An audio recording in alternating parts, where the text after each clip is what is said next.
Assalamualaikum warahmatullahi wabarakatuh.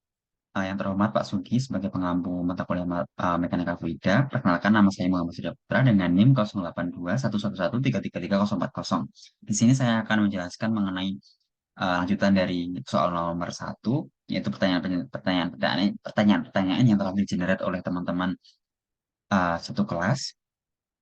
Di sini saya akan lanjutkan. eh, saya akan share screen terlebih dahulu. Bahkan langsung saya lanjutkan saja.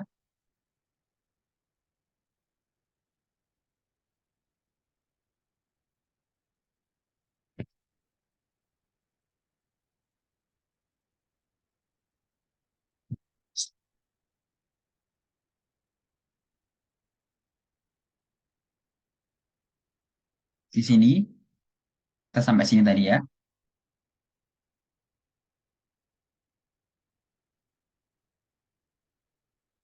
Nah, di sini kita sudah. Lalu, bagaimana hukum kontinuitas dilakukan dalam mechanical fluid dan bagaimana perannya dalam menjelaskan aliran fluida? Sudah dijelaskan ya. Dalam kontinuitas ini sebenarnya, baiklah, semua tiga.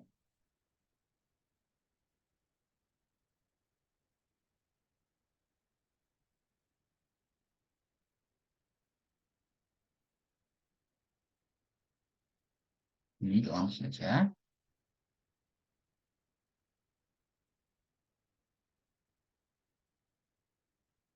Ya kan, stop share video.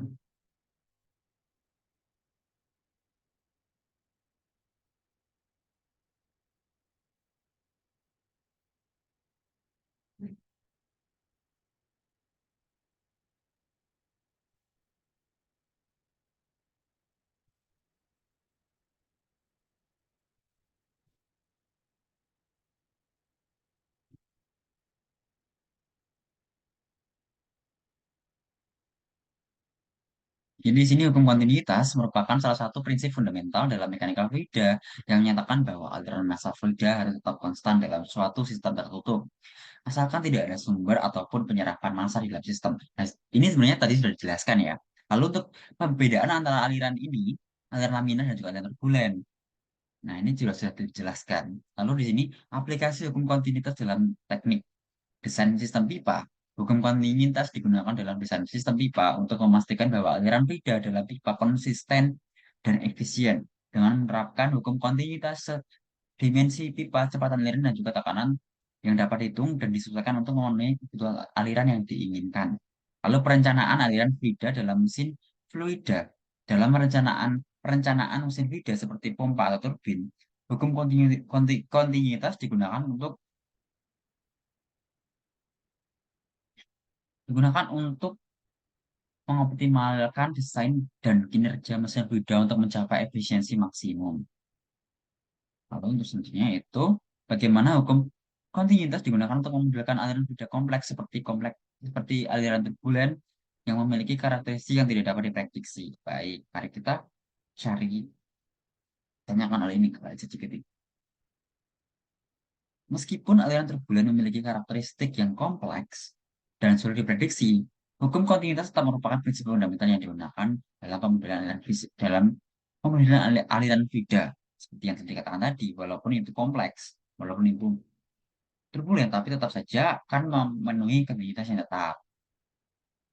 Lalu penggunaan model statistik dalam pemodelan aliran turbulen seringkali digunakan pemodelan statistik untuk memperkirakan perilaku aliran secara keseluruhan. Dengan menggunakan data statistik, antara aliran turbulen termasuk distribusi kecepatan dan tekanan hukum kontinuitas dapat diterapkan untuk memastikan bahwa laju aliran masuk sama dengan laju aliran keluar dari volume kontrol tersebut, meskipun detail pergerakan partikel individual tidak diketahui. Lalu pemisahan skala. Dalam beberapa kasus, aliran turbulen dapat dipisahkan menjadi berbagai skala yang lebih kecil seperti pusaran eddy atau vortex. Meskipun aliran turbulen secara keseluruhan kompleks, hukum kontinuitas tetap dapat diterapkan pada skala yang lebih kecil untuk memahami aliran lokal yang di sekitar pusaran ataupun vortex. Lalu untuk pemodel CFD atau Computational Fluid Dynamics, dalam penggunaan CFD, hukum kontinuitas dapat digunakan sebagai salah satu persamaan dasar yang harus dipenuhi dalam pemecahan numerik untuk simulasi aliran fluida. Lalu, Dalam situasi apa persamaan Euler Bernoulli tidak diterapkan pada alternatif. Nah, ini sudah ya. Yang Euler itu yang incompressible. Yang tadi sudah ini. Jadi, bagaimana persamaan Bernoulli dapat digunakan untuk menghitung kecepatan elektron di dalam pipa?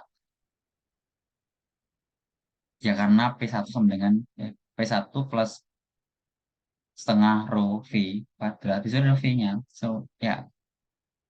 Nah, di sini. Apakah jika pada ujung-ujung pipa yang dilewati tidak memiliki suatu suhu yang berbeda, hukum kontinuitasnya tetap berlaku?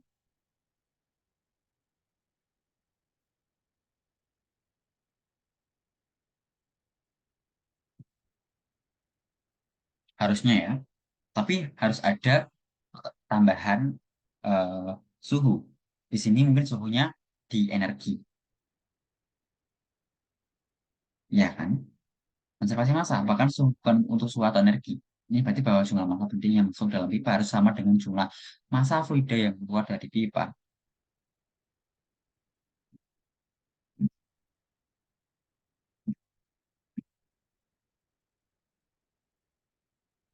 Kemudian ini adalah A1 P1 sama dengan A2 V2. Maka V2 sama dengan A1 P1 per A2. Jika P1 sama dengan 3 meter per sekon, maka berapa rasio A1 per A2 sehingga tidak melanggar teori teori relativitas.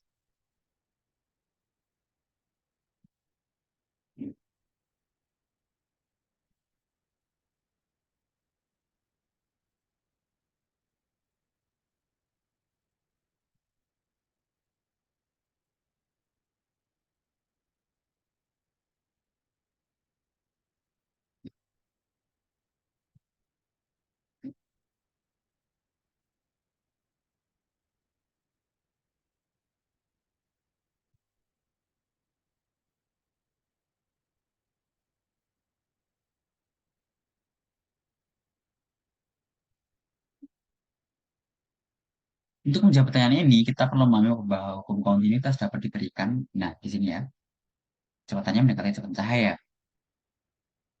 Oke, sebenarnya walaupun itu tidak mungkin ya untuk materi untuk mengalami kecepatan atau memiliki kecepatan mendekati yang sangat dekat dengan kecepatan cahaya atau sama dengan kecepatan cahaya. Namun dalam ini masih melanggar karena relativitas itu tipis. Di sini klasik, ini adalah sistem klasik, bukan sistem relativistik. Jadi ya, nggak bisa ini ya.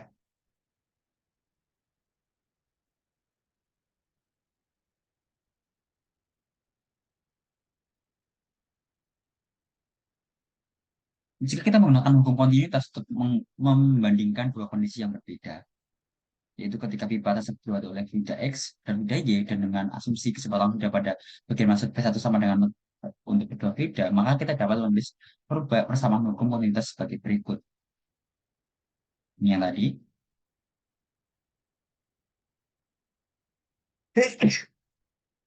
Kemudian jika pipa tersebut dibuat oleh fluida yang lebih kental, Y yang lebih kental mungkin memiliki viskositas yang lebih tinggi. Namun V1 tetap sama, maka P2 kecepatan fluida pada bagian keluar harus menyesuaikan sehingga hukum kontinuitas tetap terpenuhi. Artinya V2 mungkin tidak lagi sama dengan P aksen karena viskositas fluida ya Y dapat mengaruhi oleh fluida dan menyebabkan penurunan kecepatan secara signifikan. Kalau sini, jika budaya lebih kental, maka V2 kemungkinan akan lebih rendah daripada V aksen. Yang terjadi saat fluida X melalui pipa tersebut. Hal ini karena tekanan dan desakan dalam fluida Y lebih besar yang mengurangi kecepatan fluida saat melewati pipa. Oleh karena itu, untuk memastikan hukum kontinuitas terpenuhi, kecepatan fluida pada bagian keluar V2 kemungkinan akan lebih rendah ketika fluida Y yang lebih kental dilewati melalui pipa tersebut.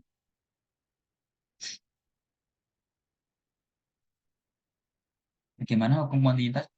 Nah, ini sudah ya, walaupun itu pertanyaan lagi.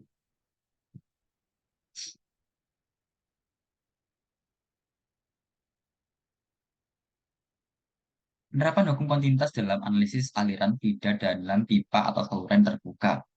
Dalam analisis aliran fluida dalam pipa atau saluran terbuka, hukum kontinuitas digunakan untuk memastikan bahwa konservasi massa terjaga. Ini berarti bahwa jumlah massa fluida yang masuk ke dalam satu segmen pipa atau seluruh saluran ini harus sama dengan jumlah massa yang berbeda yang keluar. Sudah ya tadi, karena kontinuitas.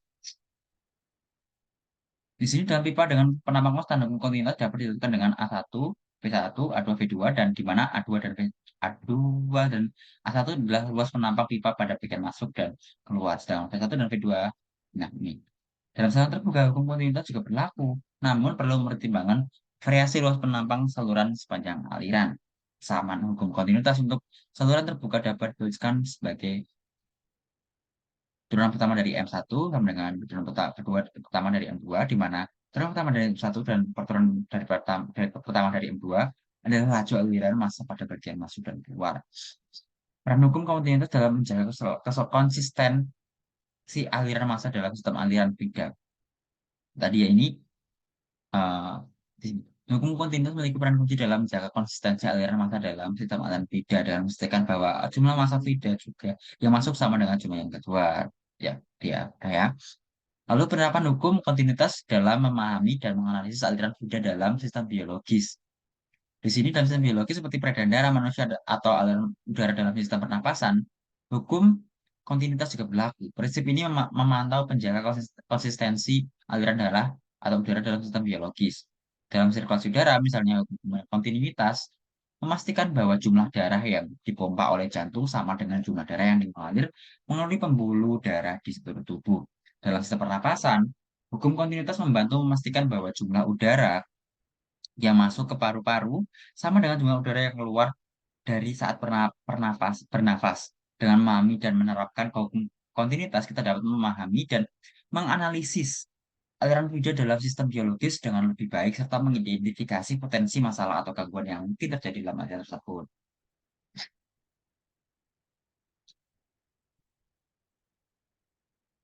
Bagaimana hukum kontinuitas berlaku dalam konteks aliran fluida non-Newtonian yang kompleks seperti pada fluida yang bersifat viskoelastis atau shear tightening? Apakah terdapat modifikasi atau tambahan dalam aplikasi hukum kontinuitas untuk mengakomodasi perilaku khusus dari jenis fluida? Ya, ini di persamaan Euler. Ya. Dalam analisis aliran fluida pada sistem yang melibatkan perubahan suhu yang signifikan, bagaimana hukum kontinuitas dipengaruhi oleh perubahan densitas fluida akibat perubahan suhu. Nah, cakep ini. Ini mungkin yang saya tanya-tanyakan ya.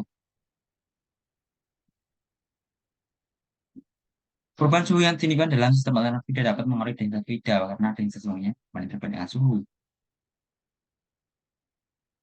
Ketika suhu meningkat, densitas cairan umumnya menurun dan sebaliknya. Hal ini dapat mempengaruhi aliran fluida karena perubahan densitas dapat mempengaruhi distribusi massa dalam sistem. Dalam konteks ini, hukum kontinuitas harus disesuaikan untuk memperhitungkan perubahan densitas akibat perubahan suhu. Salah satu pendekatan yang umum digunakan adalah dengan memasukkan koefisien kontraksi termal beta ke dalam hukum kontinuitas. Koefisien kontraksi termal beta merupakan parameter yang menggambarkan perubahan volume fluida per satuan perubahan suhu. Untuk fluida inkompresibel, koefisien kontraksi termal biasanya kecil dan dapat diabaikan. Namun, untuk fluida yang kompresibel atau dalam sistem yang melibatkan perubahan suhu yang signifikan, efek termal perlu dipertimbangkan. Seperti ini. Dengan memasukkan koefisien kontraksi termal beta dalam hukum kontinuitas bersama kontinuitas dapat dituliskan sebagai berikut. Udah ya, di sini kita sudah tahu bahwa ini tuh sama. Rho-nya ini, tapi di sini mungkin rho-nya dapat berubah gitu ya. Oke, oke, oke. Lalu pertanyaannya adalah bagaimana hukum kontinuitas diterapkan dalam analisis aliran fluida pada sistem dengan geometri yang kompleks. Tadi sudah dijelaskan. Bila Oke, baiklah. Pas itu pada jantung udara atau dalam struktur poros, apakah terdapat metode atau ini khusus dari mengutamakan cerita diskusi ini dan bagaimana hal tersebut mempengaruhi validitas aplikasi kontinuitas dalam konteks ini.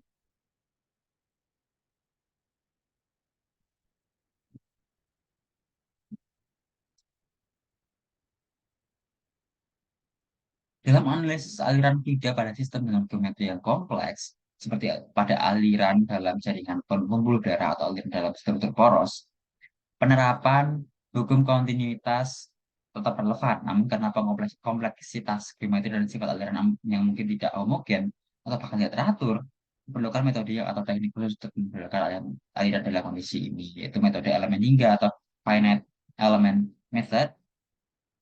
Lalu ada metode volume hingga PFM dalam metode numerik lain. Ini metode numerik ya. Lalu ada metode elemen beta batas boundary element method.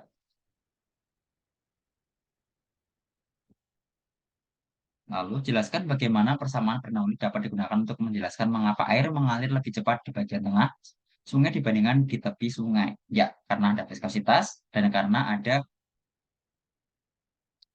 apa namanya gesekan. Jelaskan bagaimana persamaan Bernoulli dapat digunakan untuk merancang. Persamaan Bernoulli bukannya tidak bisa ini ya, karena ini kan termasuk salah satu yang incompressible. Baik, tanyakan. Jelaskan bagaimana persamaan Bernoulli. Nah, ini. Lalu jelaskan bagaimana persamaan Bernoulli dapat digunakan untuk merancang dan mengoptimalkan bendungan dan spillway. Bagaimana persamaan Bernoulli dapat digunakan untuk merancang dan mengoptimalkan turbin air. Satu, air mengalir lebih cepat dari bagian tengah di sungai dibandingkan tepi sungai.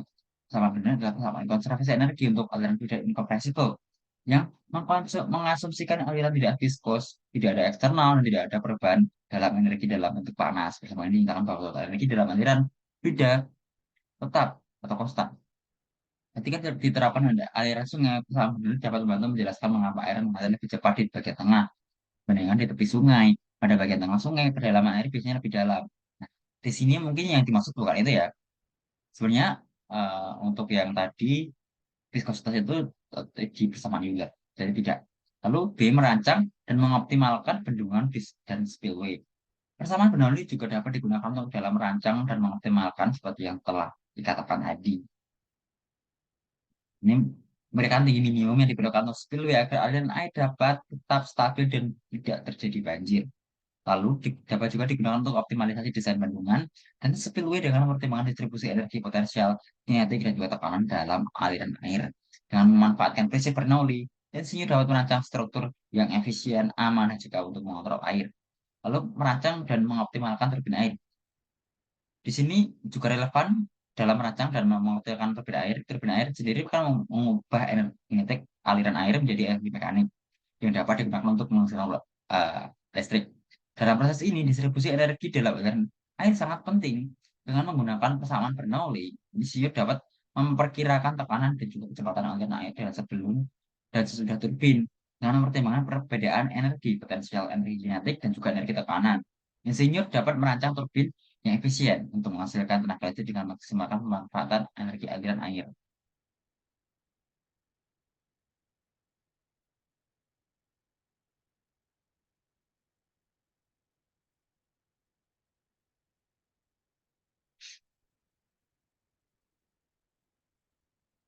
Lalu, bagaimana hukum kontinuitas dapat diterapkan dalam analisis aliran budaya yang tidak terarah, seperti aliran di sekitar objek yang berada dalam air? Sudah ya tadi.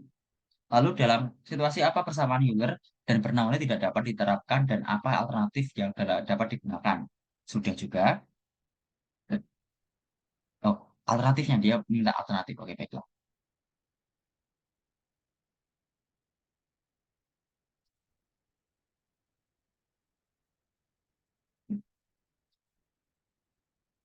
Ya, seperti di sini. Graf viskos kompleks terdistribusi. Nah, di sini ada, oh ya, statistika ya. Oke, baik, baik, baik. Oke. Sudah terjawab ya. Bagaimana persamaan Bernoulli dapat digunakan untuk menghitung kecepatan aliran fluida dalam pipa dan bagaimana hal tersebut dapat diterapkan dalam desain sistem perpipaan.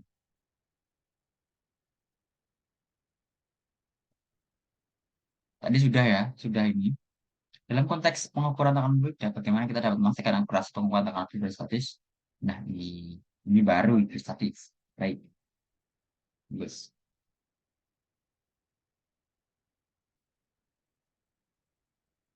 Untuk memastikan akurasi pengukuran tekanan hidrostatis dalam lingkungan yang berbeda, seperti pada kedalaman yang ekstrim dan dalam laut atau di ketinggian yang tinggi di pegunungan, beberapa langkah penting dapat diambil: kalibrasi sensor, kondisi temperatur, koreksi tekanan atmosfer, bendungan tekanan hidrostatis, dan juga terhadap lingkungan ekstrim, juga pemantauan dan pemilihan tim. Karena hal tersebut dapat mengaruhi ya.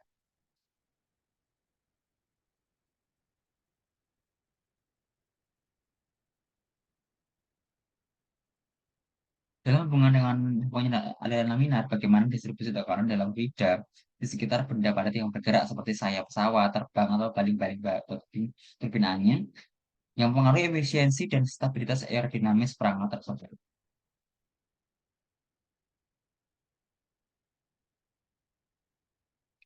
Distribusi tekanan yang berbeda di atas dan di bawah sayap pesawat menciptakan gaya pengangkatan atau lifting yang mendukung sayap naik ke udara. Di sini sudah dijelaskan ya.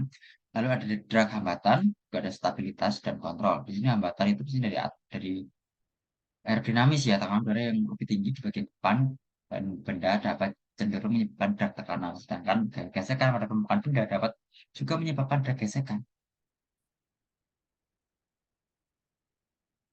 Lalu bagaimana tekanan hidrostatis dan hukum Pascal diterapkan dalam penelitian dan pengembangan sistem penyimpanan energi alternatif seperti baterai cairan atau penyimpanan air bawah tanah, dan apa tantangan utama yang dihadapi dalam menerapkan prinsip-prinsip ini dalam skala besar.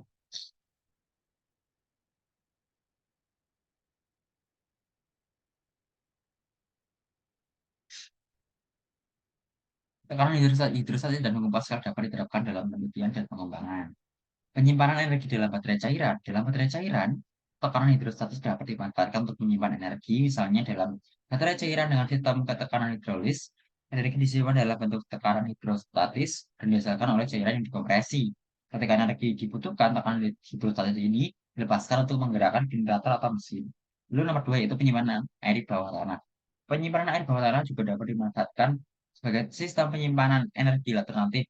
Air disimpan di dalam aquifer, aquifer atau formasi batuan bawah tanah yang mampu menahan tekanan hidrostatis ketika energi dibutuhkan. Air dapat diambil kembali dengan menggunakan pompa atau sistem lainnya untuk menghasilkan air melalui turbin air. Lalu ada kapasitas efisiensi. Tantangan utamanya ya, tantangan utamanya ya di sini yaitu kapasitas dan efisiensi. Meskipun konsep penyimpanan energi menggunakan tekanan hidrostatis dapat efektif dalam skala kecil, tentang utama. Nah, di sini masih memiliki bisnis yang eh, kecil dan juga efisiensi sistem yang kecil hingga masih masih menjadi tantangan lah ya. Lalu ada kerugian energi. Di sini otomatis karena efisiensinya kecil, terus ada kerugian energi. Lalu ada ketersediaan dan lokasi geografis, dan juga apalagi yang sumber air ya. Lalu biaya investasi dan operasional yang sangat mahal karena harus membangun infrastruktur yang benar.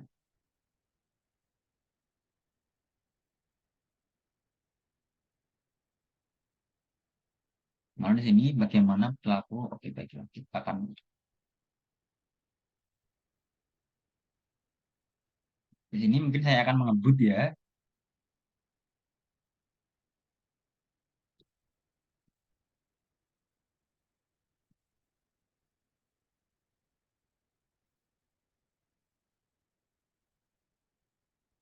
Baik, saya akan mengebut karena saya tidak punya banyak waktu. Baiklah. Untuk perilaku video dan disebut tekanan, perilaku di sini sudah. Untuk tekanan ini juga sudah. Inti fase. Oke. Dalam sistem yang terdiri dari beberapa pusat tidak, prinsip tekanan hidrostatis tetap berlaku di mana tekanan di titik tertentu dalam sistem bergantung pada kedalaman budi di atas titik tersebut.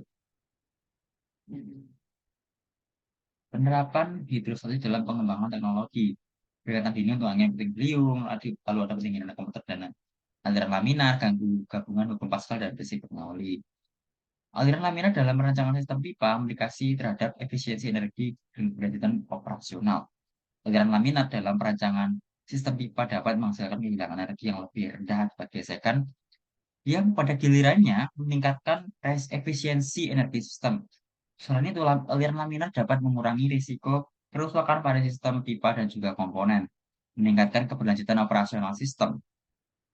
Lalu ada kompensasi efek viskositas dalam pengukuran tekanan dalam fluida. Prinsip-prinsip mekanika fluida dapat digunakan untuk mengkompensasi efek viskositas fluida. Teknik-teknik seperti kalibrasi sensor dan ada pemilihan sensor yang sesuai dapat membantu mengurangi dampak viskositas yang pada akurasi pengurangan tekanan. Lalu peningkatan efisiensi dan juga keadaan sistem. Prinsip hukum Pascal diterapkan dalam desain sistem hidrolik untuk meningkatkan efisiensi dan keadaan sistem di bawah berbagai kondisi operasional dan lingkungan. Lalu,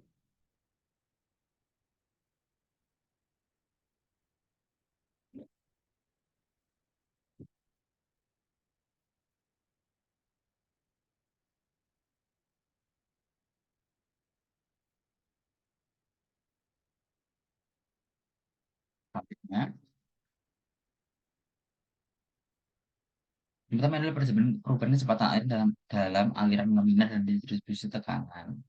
Pengaruh perubahan kecepatan terhadap distribusi tekanan dalam aliran laminar, perubahan kecepatan aliran mempengaruhi distribusi tekanan dalam fluida. Mempengaruhi ya di sini. Oke, siap. Lalu nomor dua yaitu penyebab penurunan tekanan seiring peningkatan kecepatan aliran. Walaupun di sini kecepatan alirannya itu meningkat, maka akan ada penurunan tekanan seiring peningkatan kecepatan tersebut. Lalu cara-cara kerja manometer dan efektivitasnya dalam pengukuran tekanan. Di sini mungkin cara kerja manometer itu adalah kalau ini untuk mengukur tekanan dan dalam budaya, prinsip kerjanya berdasarkan pada perbedaan tinggi kolom di dalam tabung manometer yang disebabkan oleh perbedaan tekanan antara dua titik dalam fluida. Lalu efektivitas manometer ini pengukurannya tekanan relatif dan dalam sistem tertutup dan atau terbuka. Lalu penerapan hukum Pascal dalam konteks tekanan hidrostatis. Jadi ini ya, jadi baca.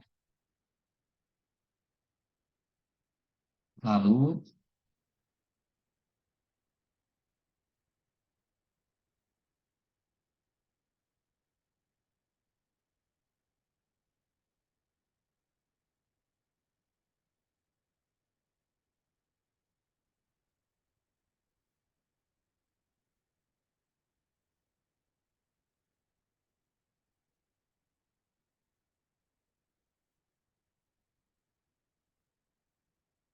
ini ya Hagen Poisson ya. Soalnya yang ini sudah sama hukum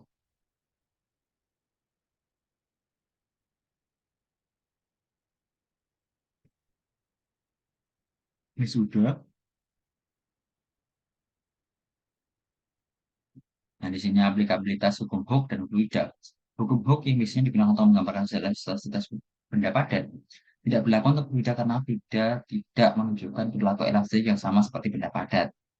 Sebagai gantinya, sifat-sifat viskoelastis fluida dapat dijelaskan menggunakan model-model khusus untuk fluida seperti model Maxwell model ataupun model Kelvin-Voigt. Lalu pengaruh aliran laminar terhadap efisiensi sistem fluida. Dampak aliran laminar ini sudah ada tadi ya. Oke, fine. Lalu relevansi persamaan Hagen-Poisson dalam aliran non-Newtonian dan mikrofluida. Lalu persamaan Hagen-Poisson relevan dalam aliran non-Newtonian jika sifat-sifat fluida non-Newtonian masih dapat diaproksimasi dengan viskositas yang efektif ya. Namun pada skala mikrofluida, efek permukaan dan viskositas yang domain dapat menyebabkan variasi dalam keandaian model ini dan di dalam memprediksi karakteristik aliran. Lalu pengaruh viskositas dan budaya Garuda sudah, desain aerodinamis ini sudah, peran percepatan peran percepatan gravitasi itu tidak mengaruhi langsung persamaan Higgs-Poisson yang lebih berkaitan dengan gaya gesek dalam aliran pada pipa. Namun percepatan gravitasi dapat mengaruhi distribusi tekanan dalam aliran vertikal yang mengaruhi laju aliran.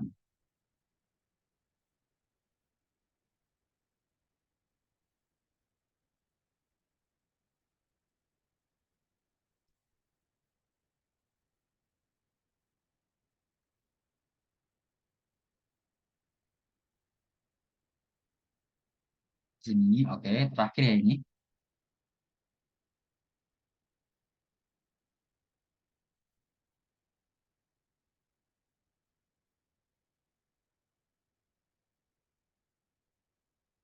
Hmm, ini sudah. Pengantar. Baiklah. Kemampuan bernama manuver dan kestabilan dari kapal selam ini adalah penerapan hukum Hooke dan Fida dalam pada desain kapal selam ya. Di sini kemampuan bernama manuver dan kestabilan kapal selam.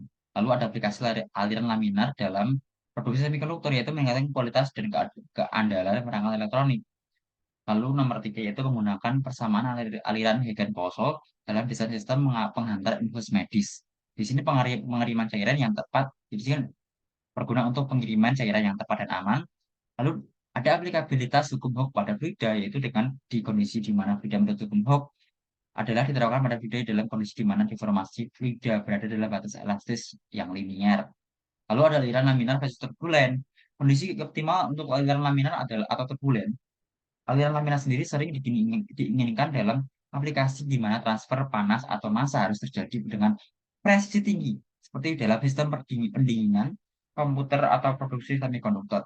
Namun dalam beberapa kasus, seperti dalam sistem perpipaan, aliran turbulen dapat sangat memberikan keuntungan dalam cepat perpindahan massa atau energi. Lalu pada keterbatasan persamaan aliran Hagen-Poiseuille hanya berlaku untuk aliran steady dan incompressible.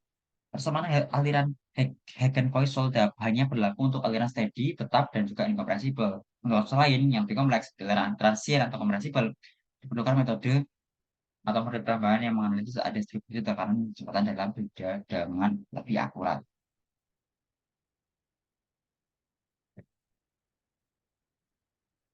Baik, sekian dari saya dan segitulah eh, part 2 dari nomor satu ini.